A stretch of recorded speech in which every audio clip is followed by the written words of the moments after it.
Welcome, everybody. Paradox of Sports, episode number 7.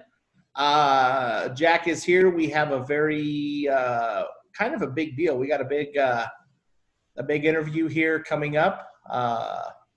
Broncos Ring of Famer, All-Pro, Pro Bowl participant. We'll get to that in a little bit. But first, as you all know, Jack and I are working on bringing each other up to speed in our favorite sports. So Jack had me watch WrestleMania here last month. Today I had Jack watch some NASCAR. And so, Jack, what are your first impressions of stock car racing? The only thing I don't really like about NASCAR is that in the 400-mile ones, it takes a while. You get really tired after it, But So your complaint is it just takes too long.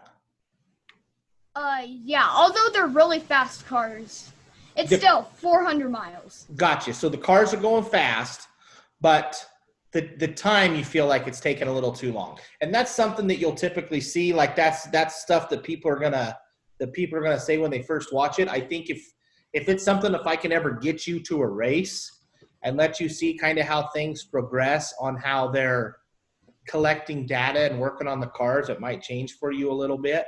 But just from your first time observations, what are some of the things that stuck out to you? I like how action-packed NASCAR is, with all the crashes, what happened to Ryan, I forgot his last name, to that guy, and Ryan Newman, sorry. And yeah, when he wrecked at Daytona, you're talking. Yeah, that was hardcore.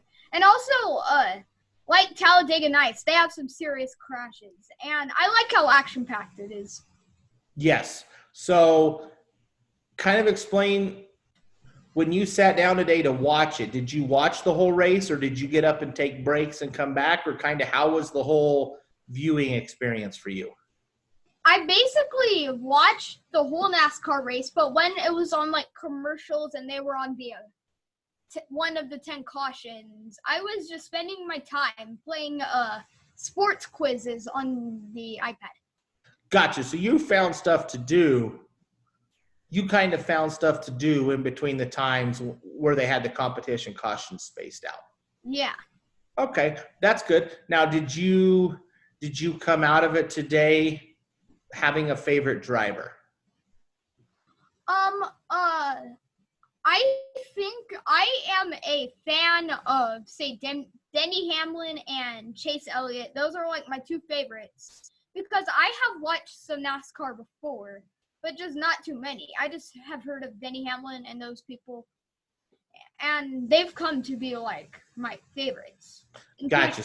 So we'll put you down. But if I were to have an automatic favorite, I'd probably go with Kurt Busch.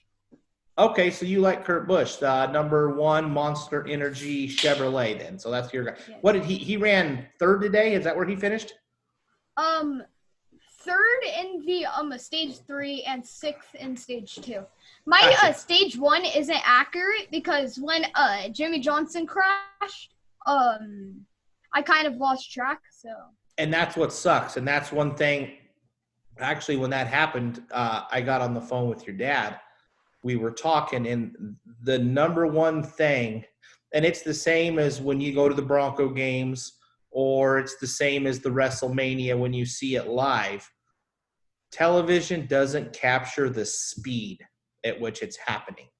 So these NASCAR guys, so that situation with Jimmy there on the last lap of stage 1, I think it was stage 1. Yeah, stage 1, he comes off turn 2, and he's closing in on that car.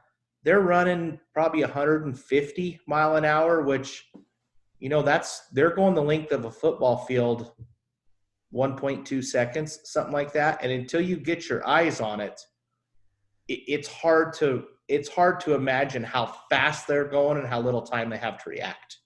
Yeah.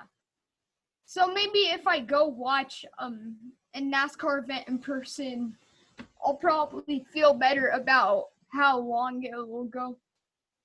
It does not seem as long in person. And then one thing that it does, and I did this intentionally today, is I wanted you to just watch the television broadcast of it. NASCAR has options, I believe it's through NASCAR.com, where you can listen to the feedback and the talk between the driver and the crew chief and the spotter. And once you incorporate that, especially when you go watch it live, but it's something I've started doing more, just watching it on TV. I think if you pick a driver, like you want to go Kurt Busch, Wednesday night or whenever, the next time these Cup guys run somewhere and you're able to watch the broadcast and listen to the driver, crew chief, and spotter talk, it completely opens a whole different it's a whole different race, and you'll hear some of the strategy and kind of gather what they're doing. Yep. I've got my trusty iPad over here, and I know what I'm doing, so probably I will use NASCAR.com in the near future. Nice. Now, off the NASCAR talk, anything wrestling-wise or football-wise or anything, is there anything else news-wise you want to talk about? Nothing news-wise. Today at Money in the Bank, or wait, not today, last week, the results were Otis winning the men's Money in the Bank and Asuka winning the women's Money in the Bank, but the next day, on Monday Night Raw, Becky Lynch announced that she was pregnant, and the Money in the Bank match was actually for the title. So Asuka won the Raw Women's Championship. So for the people that don't know, what the Money in the Bank, what is it? Like, I saw Otis won that. Explain exactly what it is he's competing for there. It's basically, so like in the past years, it was just a normal ladder match where you have to climb up a ladder and grab the briefcase, and what you win is a contract for any world title opportunity for up to a year. Gotcha. And, so it's like the ladder match at WrestleMania, with the exception of instead of trying to get that briefcase just for the money, in the briefcase is the contract. Yeah, it's just called the Money in the Bank because they use money in briefcases a lot, and Money in the Bank is a good term for it. But then this year they had to start from the ground floor of WWE headquarters and then work their way up to the top using any means necessary, and then hanging from helicopters were the two briefcases, and on the roof there was the ring. They had to climb the ladder and then grab the briefcase. And in this match, two wrestlers were thrown off the roof, but luckily they landed on a secondary roof 6 feet below. Those two wrestlers were Rey Mysterio and Aleister Black. How many guys total? How many participated in it total? Like for that 6 match? men, 6 women. 6 men, 6 women, and this is the first time they went on the same time. And there was even a food fight while they were confronting each other, the men and the women. So it's 2 women, 2 men, all at the same time. Women wrestling women, men wrestling men, trying to get to the top of the building, get the briefcase dangling from the helicopters. Yeah, okay. But 6 people instead of 2. Gotcha. Okay. Now, what is the next big? What I'm going to assume we haven't got any word yet on NBA, NHL, or baseball. So looking forward, NASCAR is going to run a bunch of these races here. Like Wednesday night, they go back to Darlington to have a real short one. What is your next big wrestling event that you're looking forward to? I'm looking forward to Backlash, which is premiering next month. And it's basically just a normal pay-per-view with normal matches like WrestleMania, but not as high stakes. They brought it back. They brought it back in 2016 after it was a normal pay-per-view from 1999 to 2009. It had a small hiatus, and then it went back to Backlash. And in like the Raw and SmackDown separation days, it was one of the, or which was like 2016 to 2017. It was one of the only events where Raw wrestlers and SmackDown wrestlers came together. Gotcha. Okay, and we're on the same bill. Okay. Gotcha. Well, then we'll pay attention for that. So with that, that pretty much covers everything for us. Are you ready to get to our interview? Yes. Okay. Without further ado, would you like to go ahead and let everyone know who our interview's with today? Karl Mecklenburg is joining us. Karl, thank you for the time. Of course. Yeah, happy to be here. I like the old logo you got behind you there. That's pretty cool, Jack. Thanks. We're a little old school fan here. Jack's new school, but he is very well versed in his Broncos history. So what we like to do is get the interview started, and to ask the first question, it's our boy Jack. Okay. Where did you go for high school? Well, I grew up in Minneapolis, Minnesota. I graduated from Edina West High School. Actually was not one of the top players in high school. I played JV my junior year in high school. As a senior in high school, I was a tight end and a defensive end. I was all state at both positions, but I was only 6 feet tall and 200 pounds when I graduated high school. I grew 3 inches and 40 pounds my first year of college, and things changed. Okay. So, although you were all state, you said that you were of the you were not tall for a tight end or defensive end.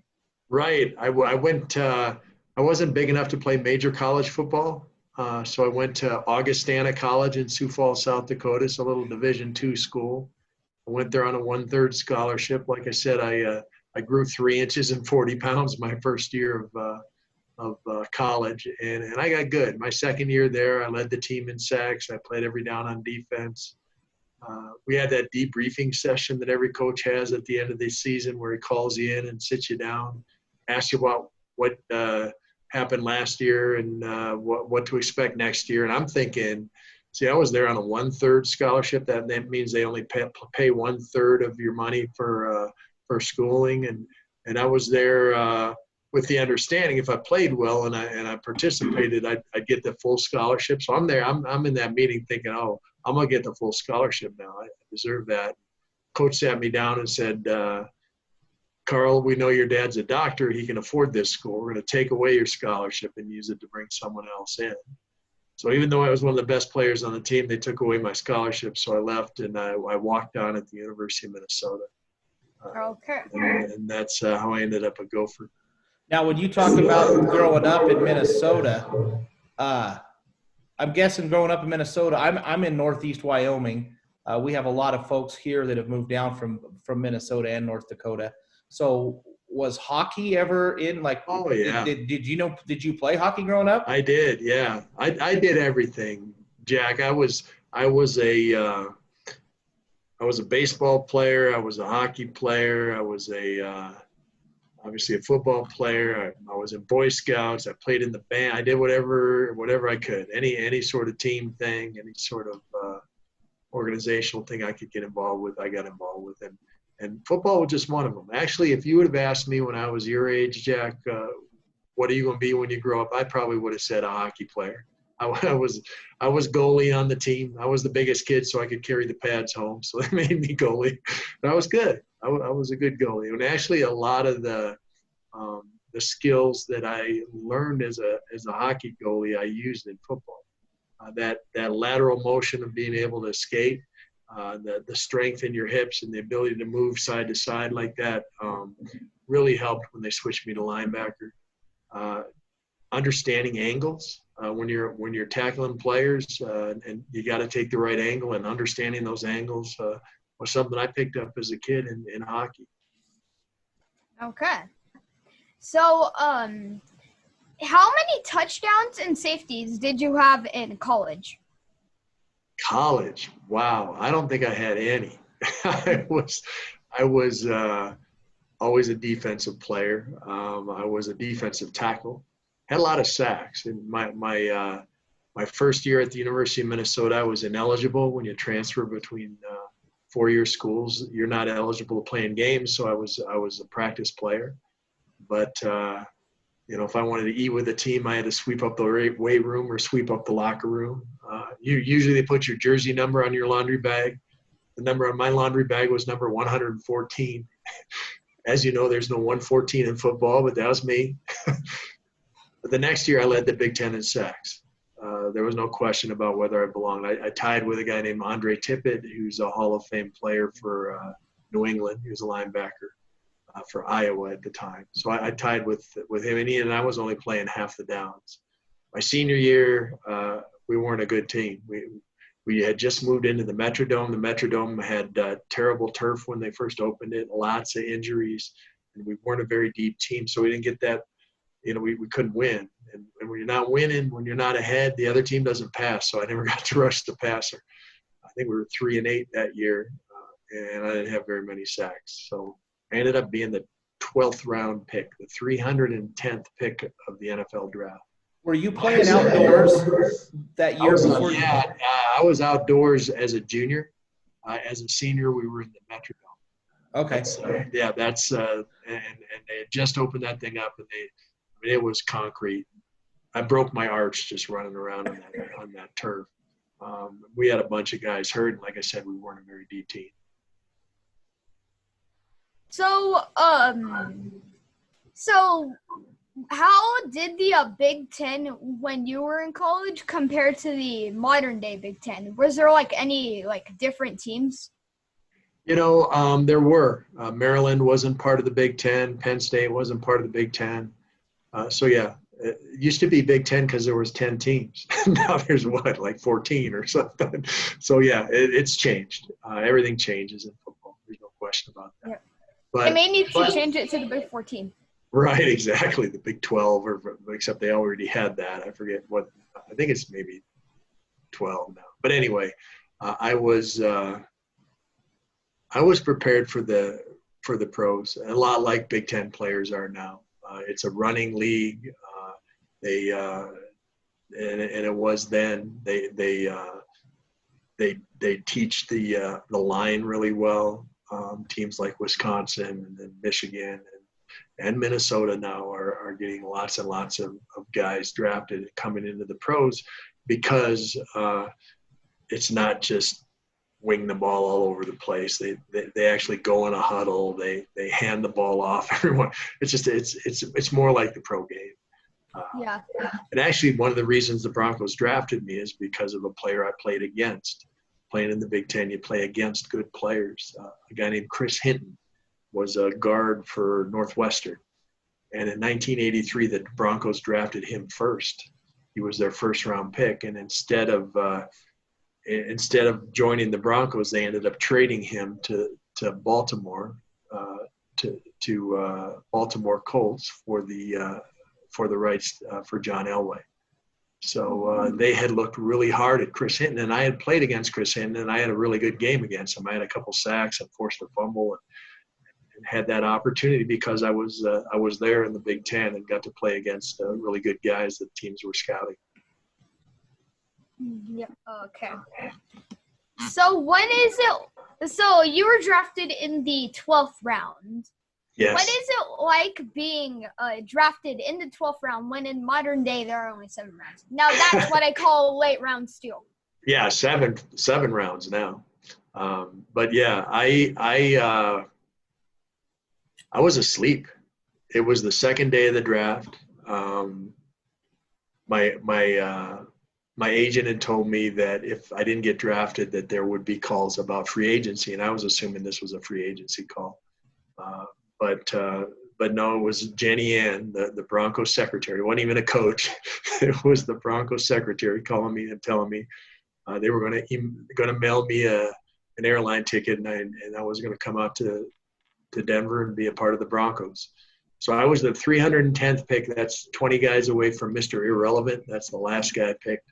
So yeah, well, I was definitely not someone they expected to make the team. I had 3 different numbers my rookie year. When you first get to training camp, Jack, if they give you the same number as a starter, that's not a good sign. Because I had the same number as a starter. I went into the training room with a hole in one of my socks and asked the equipment manager for another pair of socks. He said, "What's the matter with the other sock?" He only wanted to give me one sock. That's where I ranked when I first got to the Broncos. We had a guy on a couple weeks ago that played at CSU Pueblo. He was actually undrafted free agent with the Rams, Morgan Fox, and I had asked him on if there was a chip on your shoulder being like a small school guy going to the NFL, and he said it was more of being a late round draft pick, undrafted guy against the first round pick guys. That's where you'd see the chip on your shoulder more so than where they come from schools. Was it like that back when you first got there? Yeah, if you're not playing football with a chip on your shoulder, you're not playing football. I mean, I was hitting everything that moved. That was my job. So yeah, I wanted to make sure everyone knew there was not 309 guys better than me out there. That's for sure. So yeah, I played with a little bit of that, but once again, I understood my job was to hit you as hard as I could, and I expected the same from you, and we'll see what happens. So, you could call me whatever you wanted to call me. I was not going to trash talk. I wasn't going to do any of that stuff, but it didn't matter. My job's to hit you as hard as I can. You hit me as hard as you can. Let's see what happens. So, compared to the modern day, there are many other conferences that have different teams than they do now. Like, for example, Nevada, now in the Mountain West, used to be in the Big Sky. And Hawaii, also now in the Mountain West, used to be in the WAC. What is your opinion on people who came from small schools compared to, by small schools, I mean FCS schools in your time, like compared to now than the people that went to FCS schools during your time? Yeah, and I understand the question you're asking, Jack. The pro football is a different game than college football. College football, you put in your system at the start of the year. That's what you play, no matter who your opponent is. You can't make a whole bunch of changes week to week because you don't have enough time. You don't have enough practice time. You don't have enough meeting time. So you get to the pros, and it's very different. In the pros, every week you put in a whole new game plan, and all kinds of things change. And if you can't keep up mentally, that's where the difference is. Yeah, there's a base level of athleticism that you have to have. But really what makes the difference is whether you can be decisive on the playing field. And that means you understand what's going on, you know what your assignment is, and you go when it's time to go. So I saw great athletes, unbelievable first-round draft pick guys come in and not be able to make the jump from a mental standpoint. And I also saw guys who no one expected to make the team, able to make that jump mentally and have great careers. So trying to measure what a college player is going to become in the pros is really difficult. That's why there's so many situations where high round draft picks don't make it, and low round draft picks and free agents and guys from tiny little schools and make it, and guys from the best school, Notre Dames and Michigans and USC's and whatever, they sometimes they can't make it. So yeah, it's the difference in the game. I saw that when I was doing a little research. I was going through the Ring of Fame, just all the Broncos names. So I have a little trivia for you. I want to see if you know this. There are 2 colleges with 2 players in the Ring of Fame. Do you know what those colleges are? Well, Minnesota, because me There and you Rick go. Upchurch. Yeah. Yep. Okay. I know that one. I want to say Howard, maybe. Stanford's the other one. Stanford. Okay. Yeah, Stanford. Lynch and Elway. But when I was looking through some of your stuff, I saw the story. You talk about the tree over in Cody. My daughters play hockey, and we spend a lot of time in the winters over. You're driven there. by that, huh? I haven't yet. I don't go past. I don't go further west than Cody. Next winter, I will. I promise. I'm going over there. Yep. But that's crazy. Looking at that, and then you talking about some of the stuff that the players go through and get there. When you look at this list of the Ring of Famers, you have New Mexico Highlands, Southern New Mexico State, Utah State, San Jose State, like not your traditional powerhouses in football. And these guys are up there in Broncos lore forever. The guys that came from these small schools. Yeah. And it, like I said, it's the difference in the game. Yeah, you got to be an athlete, no doubt about it. But just because you're a great athlete doesn't mean you're a great football player. There's so much more involved. And the guys that are on the Ring of Fame were great players physically and mentally, and that's the difference. If you can't, it doesn't matter how big or fast or strong you are. If you don't know where you're going, you're not going to get there, right? So that's kind of the problem a lot of guys run into when they all of a sudden get their eyes opened up and get in that NFL huddle. Okay. So the first time you made it to the Pro Bowl, what is it like at the Pro Bowl? Oh, the Pro Bowl was so much fun. You get to bring your family. You're in Hawaii, and you're playing against guys that you've seen on film, you've played against, but you really haven't spent any time with them off the field. And you spend a whole week with your family and with their family, and you're together. You go through some rudimentary practice stuff, but for the most part, you're there having a vacation, and it was great. I got to meet guys that I really respected, that I'd watched play and wanted to meet, guys that I looked up to when I was in high school. They're playing, in the Pro Bowl right alongside of me. It was a pretty cool deal. Cool.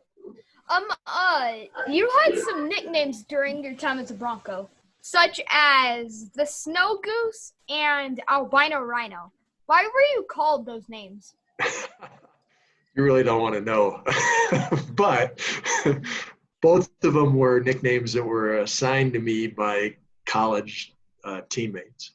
And I guess the best way I can explain it to you is this: if you are in the locker room and you open up your locker and there's a spider in there, and you jump back and you trip over a bench and you fall down and you hurt yourself, for the rest of your life you're going to be known as Spider-Man. Right? That's how you get nicknames. Something goofy happens and you get assigned a nickname. So both of those were situations like that where somebody came up with a name and everyone thought it was funny and it stuck and somehow followed me here to Colorado. Okay. So I have 2 cards of you from my 1990 collector set of cards. Nice. Due to because this title is called the Crunch Crew, and due to the number and where it is placed among the other Crunch Crew cards in the in order that they were placed in, I can infer that in 1990 you were probably the top sacker guy in the NFL that could crunch through O-line. What is that like for you? Okay, well I loved playing the game, and I had lots of opportunities in Denver to do things that other players didn't get the chance to do. I got to play 7 defensive front positions, sometimes in one game. They'd move me around depending on where they thought the matchup was the best. Where they thought the play was going to be going. Joe Collier was brilliant that way. He wanted to make the offense work much harder, the offensive line work much harder than they did against a normal defense. So Joe had me doing all this stuff, moving around and putting me at the point of attack. And what else would you want as a defensive player? Put me where I can make the tackle. So yeah, I had a lot of plays and did things other players had never had the chance to do. And that was because of my coaches and because of my teammates. Because every time I moved, that meant somebody else had to move. And it's really difficult to learn one position in the NFL, let alone learn two positions. So everybody had to know two positions because every time I moved, they had to move, right? So I had to learn 7, but everybody else had to learn 2. And it was a cool opportunity, and we did stuff that nobody's ever done before and no one will ever do again. When you were talking in your leadership thing on the first step being important, whether it's the leader of a group or when you're talking in football, when you're playing, you're talking all 7 defensive fronts.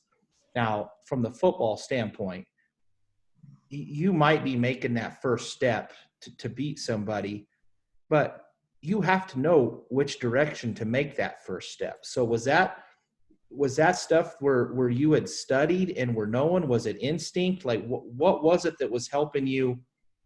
Because you're not going to get lucky every time. No, you don't get luck. There's no luck.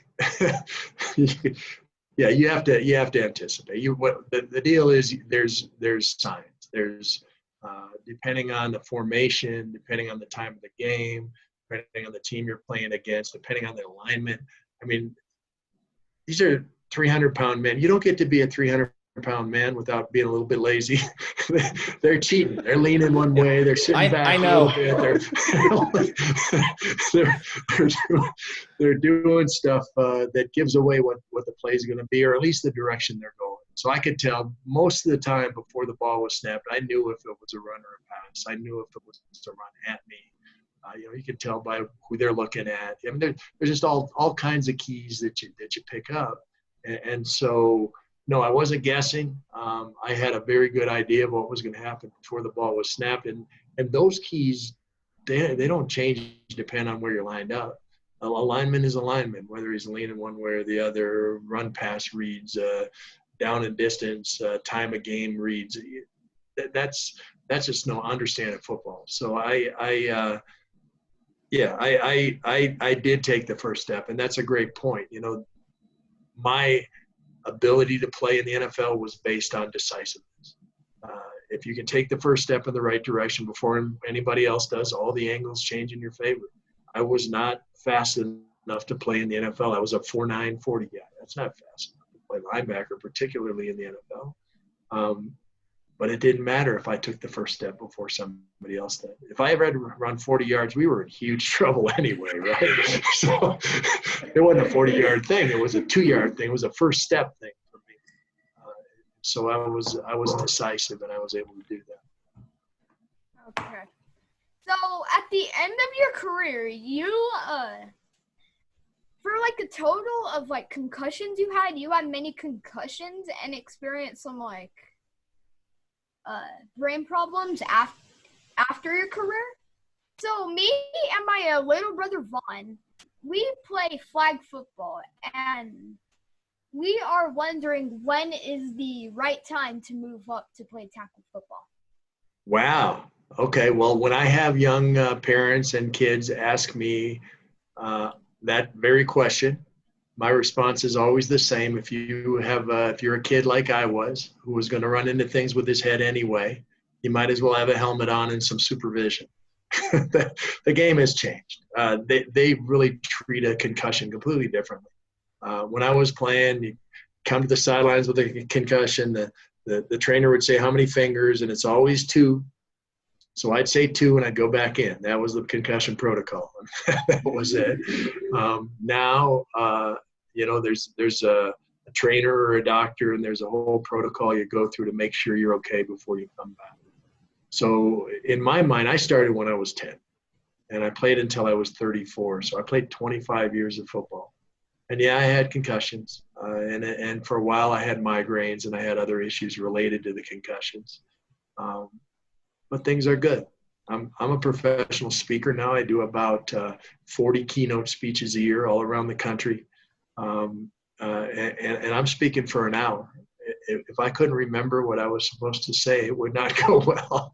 So I'm okay from that standpoint. There are certain things that I have problems with, but I'm 59 years old, and if I lose my keys every once in a while, that's not unusual. No, it happens when you're 40. So.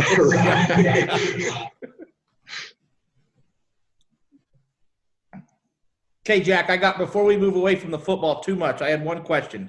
And I've thought this a long time, and I have the chance to ask it.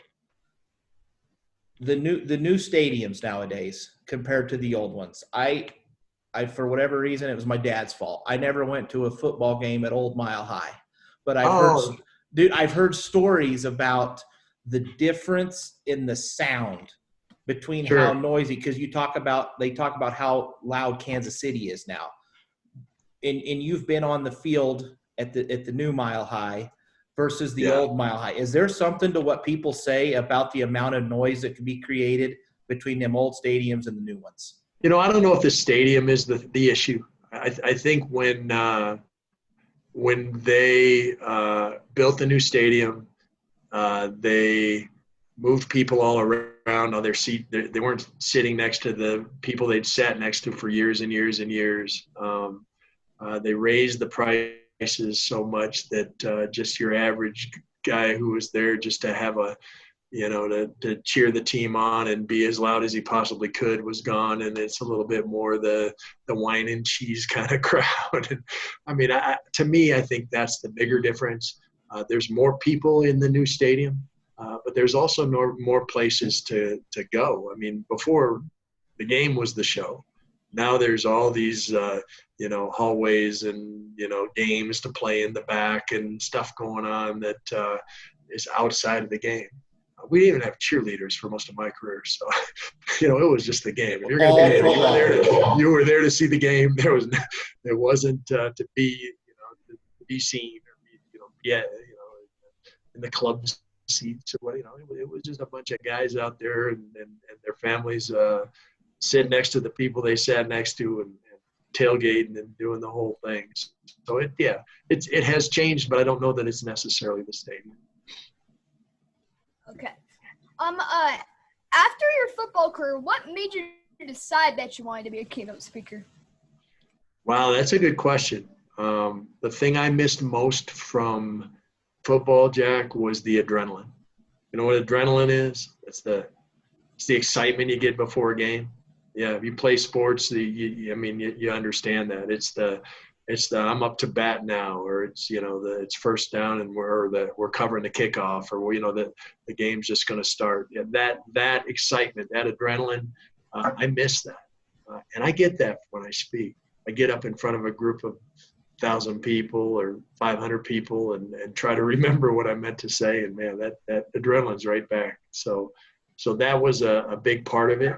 I also grew up around storytelling. My father, like I said earlier, is a doctor. He's an obstetrician, which means he delivers babies. So he and the other doctors and nurses and stuff, while they're waiting for the baby to come, they stand around telling stories. So he had all kinds of stories, and I grew up around storytelling, and that's a big part of my speaking business. Everything is story based, and so I had that already in my toolkit.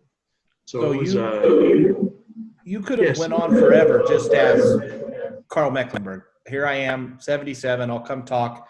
The thing when you're the site you talk about a lot is you have the certified speaking professional, that designation. Why did you pursue that? That seemed like something you would not have needed to have done to have still been where you're at. So why go through that process? Why not? Why not be the best of the best? Why not push yourself to accomplish as much as you can within the industry, within the profession that you choose? To me, being a certified speaking professional, I think validified who I was. There's all kinds of athletes out there who'll come and give a speech for you. They're all shake a tree and we'll want to fall out. but I'm a professional speaker who used to be an athlete. And I think there's a difference. I understand what it takes to build a story and aim that story towards the goal at the end, right? So I look at a speech as a river. A river will have a swamp that feeds water into it, and a river will have a fast little creek that comes into it, and it'll have springs that come into it, but it's all moving in the same direction towards that conclusion of the speech I'm giving. So my job is to make sure that everything ties together and points towards that conclusion that you want your clients to receive. The idea of building a speech and putting a speech together is something that I had never done before, and getting involved in the National Speakers Association and going through that